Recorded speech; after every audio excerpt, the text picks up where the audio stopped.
सत्यम वद, धर्मम चर, स्वाध्यायान्मा प्रमा, वो सब आवश्यक है एक मर्यादा तक। किस लिए कर रहे हैं हम ये सब? ताकि हमारा जगत में ठीक से जीवन बीते। देखो, हमारे पंचदशी में 3 प्रकार के व्यक्ति आत्मा बताए हैं। एक है मुख्य आत्मा, माने परमात्मा जो हमारा स्वरूप है, मुख्य आत्मा। दूसरा है मिथ्यात्मा। मिथ्यात्मा माने हमने अपने आप को देह मान लिया है, जाना नहीं, माना है। अब कौन से हिसाब से हम कहते हैं कि हम देह है, फिर भी मान लिया, तो ये हो गया मिथ्यात्मा। और तीसरा होता है गौणात्मा। अब 3 आत्माओं को समझ लो तो ये धर्म का सिद्धांत समझ में आएगा। मुख्यात्मा वो है जो सबका आधार है, लेकिन किसी के द्वारा प्रभावित नहीं होता। देखो, जैसे ये बड़ा हॉल है, यहाँ का आकाश, उसके बाद एक बाथरूम है, उस बाथरूम का आकाश, और एक है पूरा विश्व का आकाश। 3 आकाश हो गए।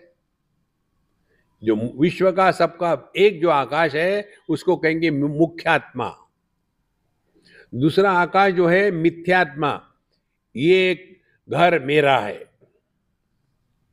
और गौणात्मा, गौण जो है क्या, ये बाथरूम में कोई और नहीं जाएगा, मैं अकेला जाऊंगा। तो 3 हो गए। अब तीनों में से अपने जीवन में उतारो। परमात्मा जो है, मुख्य जो आकाश है, उस पर किसी का कोई प्रभाव नहीं होता, वो किसी का विरोधी नहीं है।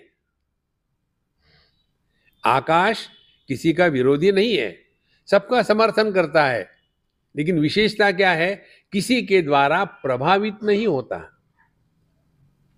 पृथ्वी के कारण आकाश को वजन नहीं बढ़ता, पानी के कारण आकाश गीला नहीं होता, अग्नि के कारण जलता नहीं, और वायु के कारण सूखता नहीं, सबको आधार दे रहा है। और ये जो है, ये मुख्य आत्मा में लगा लो। हम ही जागृत अवस्था को आधार देते हैं, हम ही स्वप्नावस्था को आधार देते हैं, हम ही नींद को आधार देते हैं, लेकिन किसी के भी द्वारा प्रभावित नहीं होते।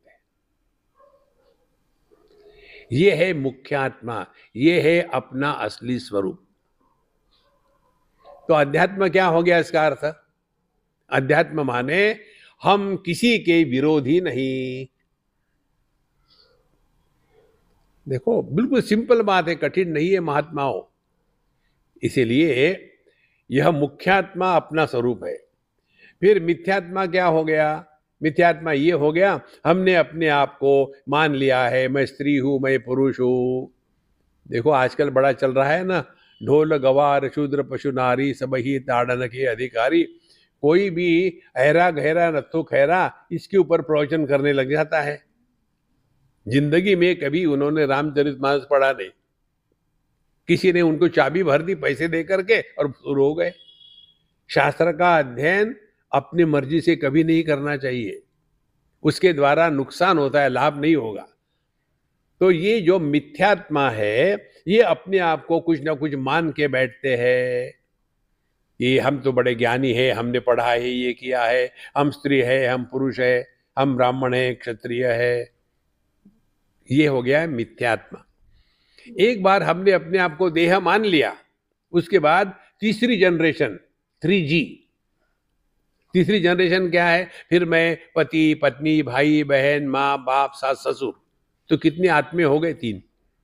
मुख्यात्मा, मिथ्यात्मा और गौणात्मा। मुख्यात्मा को कुछ नहीं होता, वो सबको आधार देता है। अब इस मुख्यात्मा को अपने में पहचानो, एक क्षण में हमारी दृष्टि सभी रूप रंग को आधार दे रही है, किसी का विरोध नहीं, लेकिन किसी के द्वारा प्रभावित नहीं हो रही है। देखो, ये है अपना स्वरूप। हमारा किसी से कोई विरोध नहीं, हम अपने अध्यात्म में लगे हुए।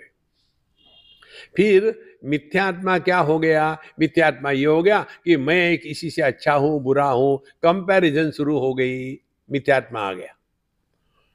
मैं स्त्री हूं, मैं पुरुष हूं। और फिर गौणात्मा, पति पत्नी भाई बहन मां। अब ये तीन आत्माओं में दुखी कौन होता है? देखो, परमात्मा दुखी नहीं होता, मिथ्यात्मा भी दुखी नहीं होता। जब हम सोते हैं तो उस समय हमारा देह के साथ कोई संबंध नहीं, लेकिन होते जरूर है हम। माने देह के साथ हमारा संबंध होना आवश्यक नहीं, फिर भी हम रहते हैं। और फिर तीसरा हो जाता है, यह रिश्ते नाते तैयार हो गए, ये दुखी होते हैं।